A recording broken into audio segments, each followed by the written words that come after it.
Jeff Hagelberg. Okay, I think am I on? Okay, cool, excellent. It's called Mystic Echoes.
Good morning, everyone.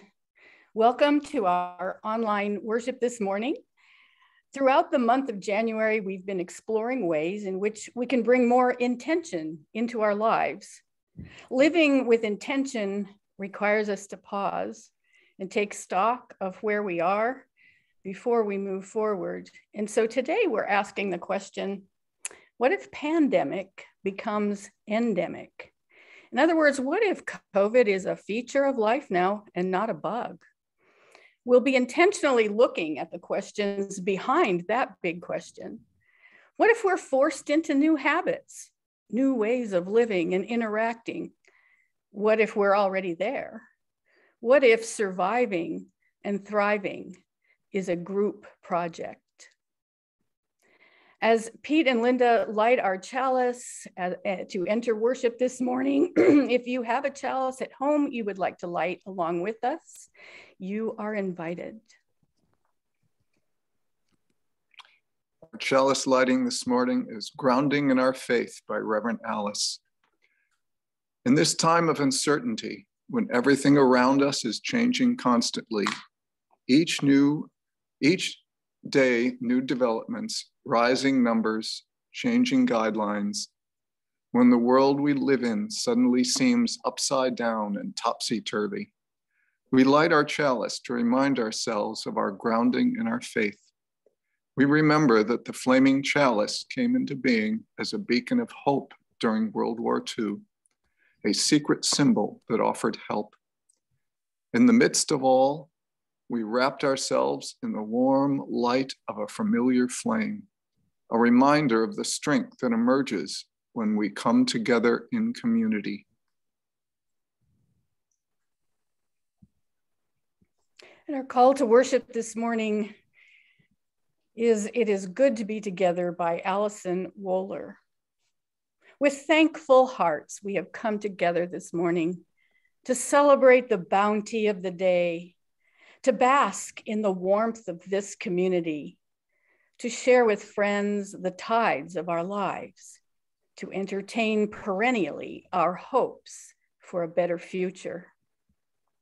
We join together this morning, as always, to resist injustice and inequality wherever they may be found. Our hearts are touched by the human need we feel around us. Whether far away or within reach of our hand, we come here to be together because this is how we believe our lives are best lived: in questioning and in conversation, in compassion and in service, in gratitude and in joy, in companionship and in love. It is good to be together this morning. Our opening hymn today is number 347, "Gather the Spirit."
This morning's story is Desmond Gets Free by Matt Meyer.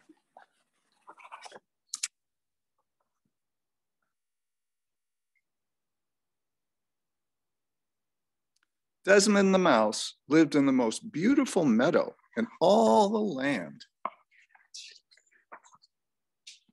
Each morning, Desmond woke with the sunrise and would spend the day playing in the meadow. And each evening, Desmond would go to sleep in the middle of that meadow under the beautiful starry sky. One night, though, Desmond awoke when it was still dark out. He tried to roll over to a more comfortable spot, but something wasn't right. Desmond realized that his tail was stuck right to the ground and beginning to throb with pain. He felt behind him, and there was a huge boulder that seemed to have fallen in the middle of the meadow, just on his tail. Desmond pushed on the boulder and tugged on his tail. He pushed on the boulder and tugged on his tail, and he pushed and he tugged and pushed and tugged, but it was no use. When he was out of breath and had just about given up, he saw a giraffe nearby in the grass.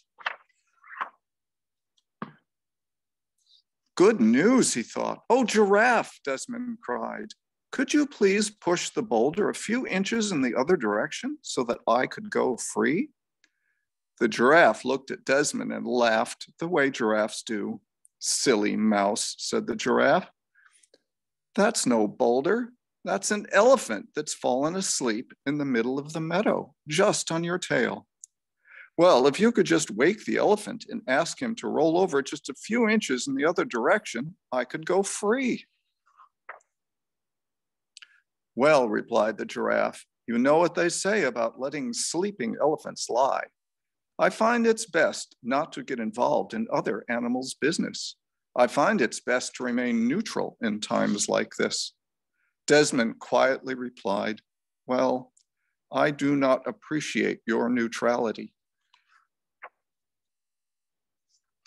The giraffe wandered off, and Desmond tried calling out to the elephant to wake him up.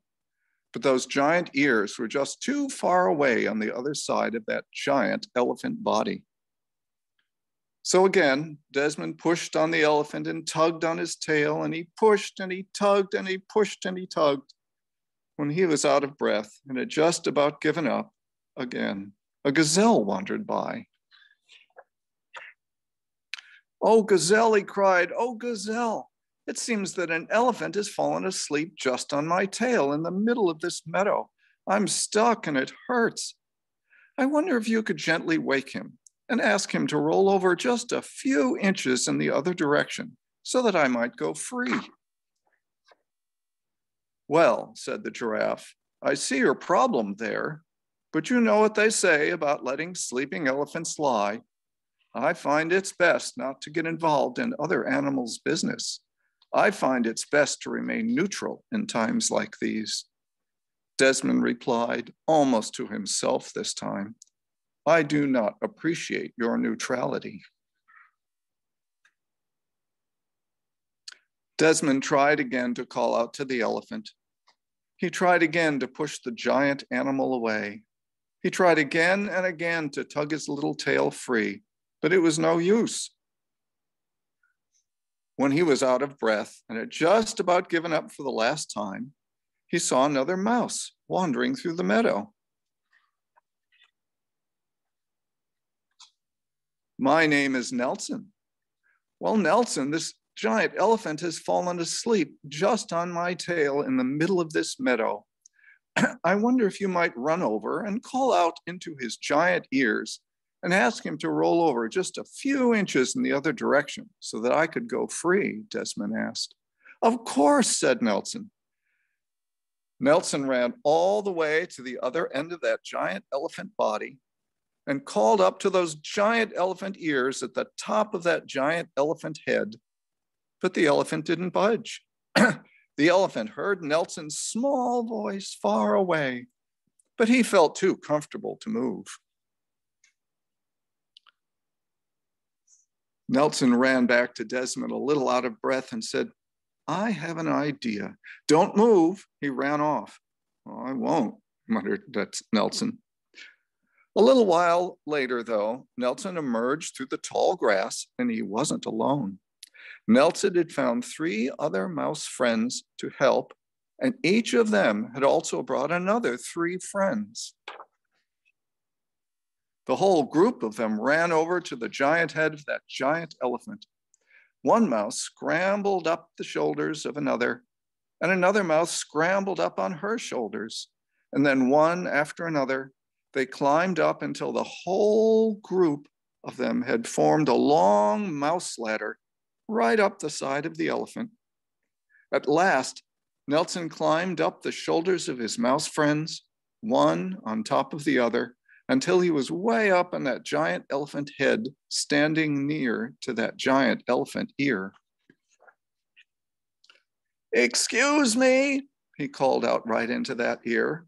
"It seems that you've fallen asleep on my friend's tail in the middle of this meadow. I wonder if you could just roll over a few inches in the other direction so that he might go free." The giant elephant made a giant low groan. "Grumph. I'm comfortable just where I am. Go away." So Nelson asked more of his mouse friends to climb up. One by one, they helped each other up the side of the elephant. One by one, they called out into that giant elephant ear on top of that giant elephant head. Again, the giant elephant made a low groan. "Grumph. I'm comfortable just where I am. Go away." Then Nelson had an idea. He whispered to the mice, and then all at once they yelled out together, "Excuse us. It seems you've fallen asleep on our friend's tail in the middle of this meadow. Roll over a few inches in the other direction so he can go free." This time, all those voices together, right next to the elephant's ears, were too loud to ignore. "I was comfortable where I was, but I'll move over if you just agree to stop making such a racket," the elephant cried out. And then the elephant rolled over just a few inches in the other direction. Nelson and the other mice helped each other climb back down, and Desmond was finally free. Desmond and Nelson and all their mouse friends spent the rest of that beautiful day playing in the middle of that beautiful meadow. If you are neutral in situations of injustice, you have chosen the side of the oppressor. If an elephant has its foot on the tail of a mouse and you say that you are neutral, the mouse will not appreciate your neutrality. Archbishop Desmond Tutu.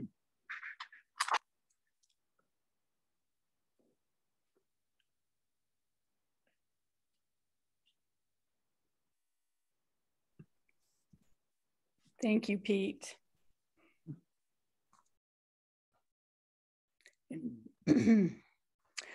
On Friday, Thich Nhat Hanh passed away from this life. His practice and teachings of engaged Buddhism have touched so many Buddhists, Unitarian Universalists, and practitioners of every religious path.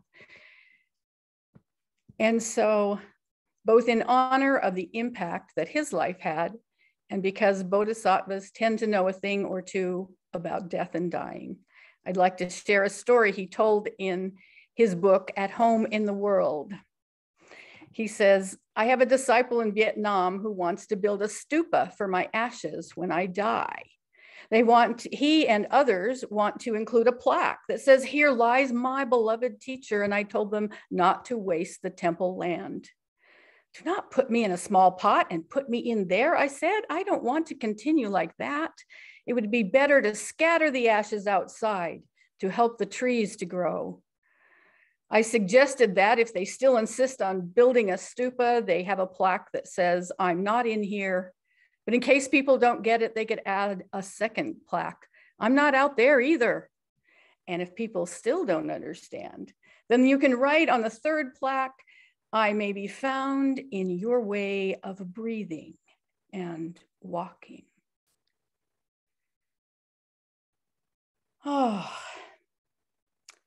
breath that holds our gratitude for all our teachers and exemplars, whoever they may be for us. Deepening breath that holds the space of our growth and continuation. filling and feeding our bodies with the breath of life, breathing out love and compassion to all beings. But grief, which is the love persevering, spilling out of each of us and towards those no longer with us physically, but always living on in our hearts. Please join me in finding this breath of growth, gratitude, and grief.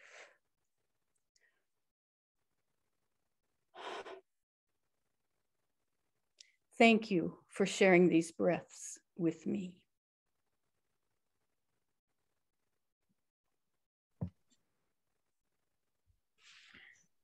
Our anthem this morning was composed by Joseph Shabala while touring the world with Ladysmith Black Mambazo. It's as if a friend called out, "How are you?" His answer, "Tu l'ecclesia nala pasakaya." Be still, my heart. Even here, I am at home. The song is in our Singing the Journey hymnal, number 1056. You can see that if you're interested in the score and pronunciation. But when I learned the song at Ferry Beach, we learned it by rote, as if we were in our South African village walking together to a hunt or to a party or something, but walking together. The young choir in the video calls upon the power of music to hold us in the care of our global village, even during a pandemic. Tu l'ecclesia, be still, my heart. Nala pasakaya, even here I am home. Even during COVID times, we are home, however we gather together in community.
What if pandemic becomes endemic? What does that question even mean? Pandemic has meanings such as widespread, prevalent, pervasive, rampant, overtones of deadly. Endemic means regularly occurring among a population, a norm. I've been reading things like this from health experts and academics and scientists lately. For instance, the reality is that variants continue to emerge as the virus continues to spread. And with less than half of the global population fully vaccinated against COVID-19, its spread is expected to continue, especially with Omicron in the picture. And like this one of the greatest challenges that has emerged during the pandemic has been coping with the uncertainty that comes from tracking an evolving virus. This has been an ongoing response to an evolving scientific situation and will continue to be that to some extent for some time to come. And this one, eventually experts predict that COVID will reach a more manageable state, like the seasonal flu. In order to get to that point though, we need to see a dramatic decline in cases, hospitalizations, and deaths. Community transmission rates also need to drop, and immunity from vaccination or infection needs to rise. And when all of those things occur, then we would really reach an endemic state rather than an epidemic or pandemic state. So, okay, looking this information straight in the face, and I still don't know, what does this mean for us? Will we be all right? 2 years ago, pandemic crept in until we could ignore it no longer. When I was preparing for the lovely little wedding ceremony that we had last Sunday, I walked up to the podium and found this. March 15th, 2020, be not afraid. The bulletin was already printed on Friday and in the sanctuary when the board held an emergency meeting with the quickly convened COVID task force and suspended in-person services. And our pandemic experience began. We entered a new paradigm, and we're still trying to understand the new world we find ourselves in. This reframe has been happening over the past 2 years as we learn and grow and experiment and make frequent reality checks, those intentional pauses to get things back into perspective. We're learning to see the world with new eyes. We're seeing more truth-telling and more lying. But many are opening their eyes, their ears, and their hearts to the uncomfortable truths, the inconvenient truths, the awful truths, the devastating truths about the pandemic, about the police, about the political system, about the patriarchy, about the planet, about how all these things are interconnected, about how all people are interconnected. We're all inextricably intertwined. Our futures are dependent on each other. We are incredibly fragile, and that feels very vulnerable because it means that none of us are going to get through this alone. We are in large ways and small undergoing a period of re-evaluation. We've been forced to do so many things differently for long enough now that we're already learning how to meet our needs in some different ways than we did BP before pandemic. We're finding out that it's causing people to stop and think about why we do things, what we really need, what we really want. We're asking ourselves, how can we survive and thrive in a very changed world? The answer to that question is going to be a little different for everyone, I think. What I'm finding for myself personally is that this has been a rather humbling journey. I've come face to face with some of my physical, emotional, and spiritual limitations over the past 2 years. I've noticed how easily I become exhausted, angry, cynical, depressed, defensive, scared, forgetful. Well, that's not new. Overwhelmed. I'm slowly learning to keep my own cup filled more consistently so that I don't run dry so quickly. I have a whole new appreciation of how much we need each other. What would I have done without the worship team these past 2 years? I'm learning the power and creativity of collective problem solving in a very up close and personal way as leaders and members of this congregation have adapted how we do fundraising, pastoral care, buildings and grounds care, and religious education. The power of we has never been clearer. As Unitarian Universalists, our collective values, as stated in our principles, are a snapshot of how to be in community together, how to be we. Inherent worth and dignity of every person. Respect for the interdependent web of all existence. We consider ourselves responsible to actively engage in ensuring conditions that are supportive for all to thrive. And so we return to the question, what if? What if COVID or climate change or fascism or fill in the blank is as awful as I'm afraid it could be? What if, for whatever reason, things get really hard? What will become of us? How will we survive? How can we thrive? Just like we have been. We do it together. As we always have, as we always do. We turn to each other. We greet a friend is in an unexpected place and suddenly we're home. Tula Klizeo. We lift each other up. We offer rides and cookies. We send cards and email check-ins. We share recipes and distribute masks, extend endless patience and grace with our individual foibles and collective blunders, become a rising tide of support that lifts all of us. And we strive to leave none of us behind. We remember those shared values and help each other keep the vision alive, a dream of better days, of a more just society, a more loving and peaceful world.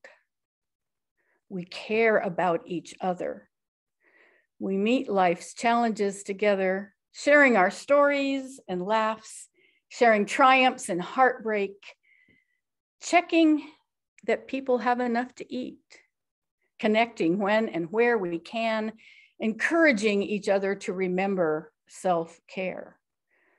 We become, through these small daily acts, one strong body, a beloved community always in the making. And we don't stop there. We take these values, experiences, and insights, and the friendships we make with us into our other communities, into our families, our schools, our workplaces, our clubs and lessons and shopping expeditions, into the very way we carry ourselves in the world. We become a living prayer as expressed by Judith Hill in her poem, Pray Loud. Wage peace with your breath. Breathe in firemen and rubble. Breathe out whole buildings and flocks of red-winged blackbirds. Breathe out sleeping children and freshly mown fields. Breathe in confusion and breathe out maple trees. Breathe in the fallen and breathe out lifelong friendships intact. Wage peace with your listening. Hearing sirens, pray loud. Call out to a friend, how are you? And really listen to the air between you. Remember your tools, flower seeds, clothespins, clean rivers.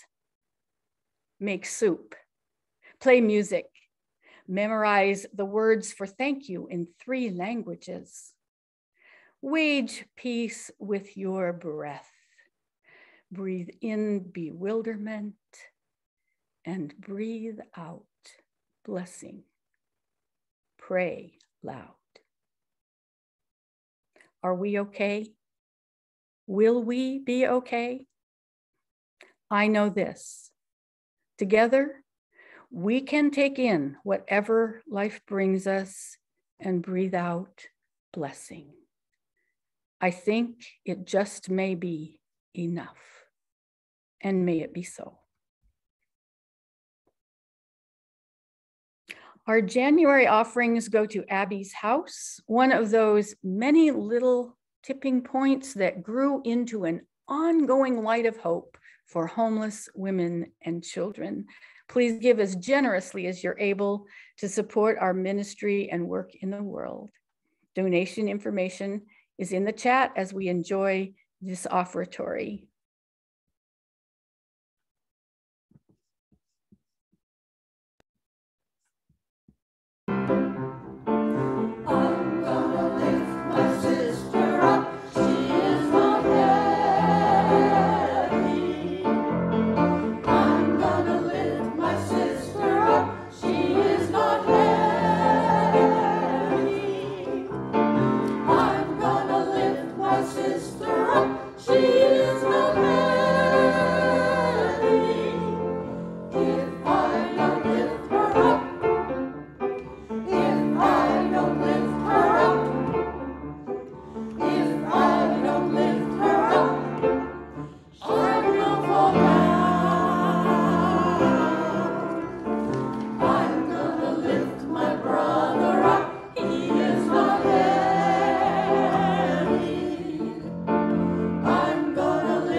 If we don't lift us up, we will fall down.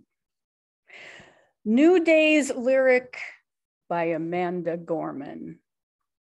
May this be the day we come together. Mourning, we come to mend.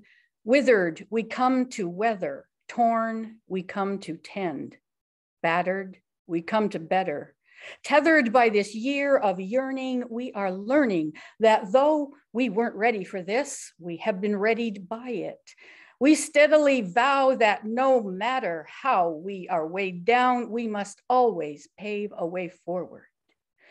This hope is our door, our portal. Even if we never get back to normal, someday we can venture beyond it, to leave the known and take the first steps.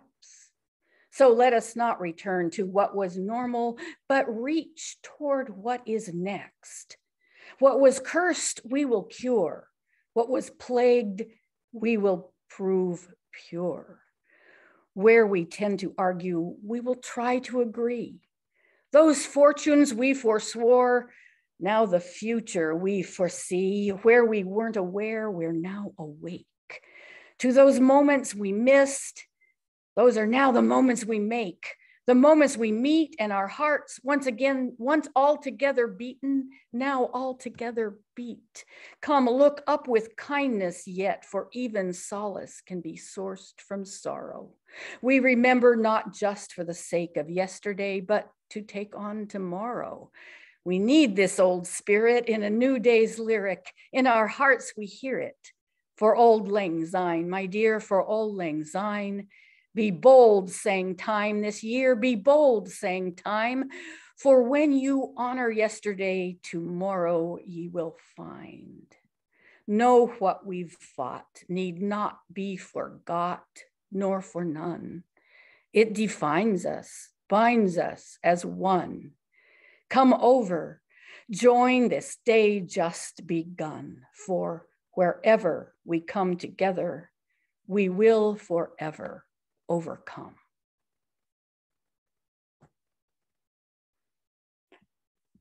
I will leave you with a blessing. May you be filled by Eric Williams, and please remember to stay on if you are a voting member through to the quick congregational meeting at the end of this service. May you be filled with the blessings of this covenanted community. May you carry them with you as you depart from here. May you discover the places in the world where these blessings are needed. May you have the courage to share them. May there be an open place within you to receive the blessings of the people whom you will meet along the way. May it be so. Go in peace.